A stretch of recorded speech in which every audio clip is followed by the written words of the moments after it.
Sure. So this is a phase 1 study looking at a bispecific CD19 and 22 CAR T cell in a pediatric B-cell malignancy population, relapsed or refractory B-cell malignancies. And the background on the study is that we've had a lot of excitement advances in the monospecific CAR field, where we've had a lot of excellent reports on remission in the CD19 experience. But what we've learned is that the long-term outcomes aren't correlating with those initial complete remissions. And we are seeing that many patients go on to develop relapse disease with CD19 negative disease. So antigen modulation under the targeted pressure of CAR is becoming more of an appreciable problem. And so to address that, the lab of Crystal Makel and Terry Fry have developed a bispecific CAR that can simultaneously target CD19 and 22 with the hope to sort of expand the catchment of cells that can be killed to hopefully catch subclones, minor subclones that may have antigen downregulation. So our hope is to be able to prevent or address antigen downregulation by multi-specific targeting. Yeah, so this is a phase 1 dose escalation study. So patients from age 1 to 30, and we have a counterpart adult trial, which you'll hear about too.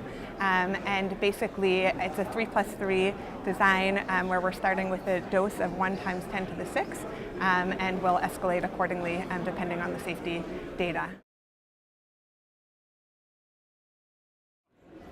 So far to date, we've treated 4 patients. Again, this is a bispecific 19/22 targeting CAR with a 4-1BB co-stimulatory domain. We've treated 4 patients to date, and all 4 of the patients did achieve morphologic complete remissions, which we were really excited to see, as we don't expect this CAR to be inferior to the CD19 CAR.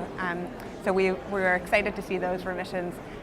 3 of the 4 remissions were MRD negative by NGS and flow, which was wonderful.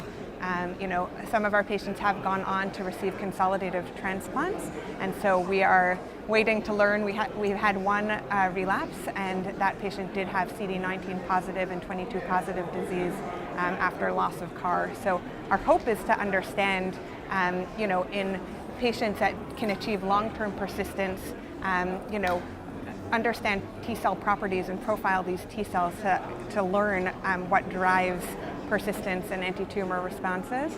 And additionally, in event of relapse, we do hope to study the antigen modulation in response to the multi-specific targeting. So safety actually was our primary objective, and our CAR was very well tolerated. We saw very low-grade toxicities. So our 3 patients who had low burden disease only had grade 1 CRS or grade 1 neurotoxicity. And our patient that came in with a higher burden disease, defined as over 5% blast, he did experience grade 2 CRS and was treated with tocilizumab and precipitously responded. So to date, we haven't had any toxicities beyond grade 2, and the majority of our patients tolerated this very well with only grade 1 toxicities.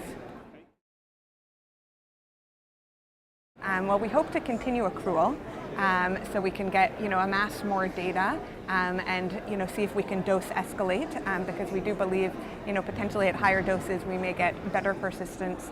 And so, continued accrual is definitely our, ongoing effort.